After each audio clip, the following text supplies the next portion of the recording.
c'est une maladie qui touche de manière inégale. Dans notre région des Hauts-de-France, environ 7% de la population est touchée par le diabète. Le diabète est un enjeu de santé publique et un défi que collectivement nous souhaitons affronter. Or, aujourd'hui, le traitement du diabète ne fonctionne pas véritablement bien. D'abord, on sait mal le prévenir, ou pas du tout, et on traite à peu près de la même façon les 4 millions de diabétiques, alors que nous savons, nous les chercheurs, que chaque diabétique a une cause de son diabète différente des autres. Donc si on veut vraiment changer les choses, c'est-à-dire améliorer la vie des diabétiques, diminuer les dépenses de santé, eh bien, il n'y a qu'une chose à faire, c'est aller vers une médecine personnalisée. C'est ce que nous, on appelle la médecine de précision. Le patient diabétique a besoin d'avoir autour de lui tous les acteurs de santé qui vont contribuer à la prévention des complications cardiaques, complications rénales, complications cérébrales et complications ophtalmologiques.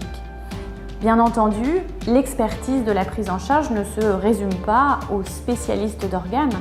On va s'appuyer sur nos équipes de chercheurs, notamment de généticiens, sur des équipes qui mettent au point des outils, des objets connectés, des mathématiciens qui vont développer de l'intelligence artificielle pour que chaque diabétique bénéficie de la médecine du XXIe siècle, ce qui n'est pas pour l'instant le cas. C'est ça le projet de Précidiap. Il est possible ici à Lille, puisque ça fait maintenant 10 ans, que de nombreuses équipes se sont associées sur un projet cohérent, reconnu internationalement, sur le diabète et sur ses conséquences.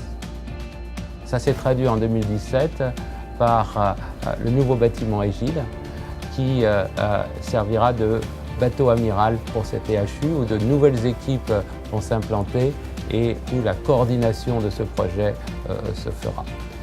L'objectif est de limiter les complications du diabète, d'améliorer la qualité de vie des patients et de limiter la mortalité qui reste très importante chez les personnes diabétiques aujourd'hui dans les Hauts-de-France.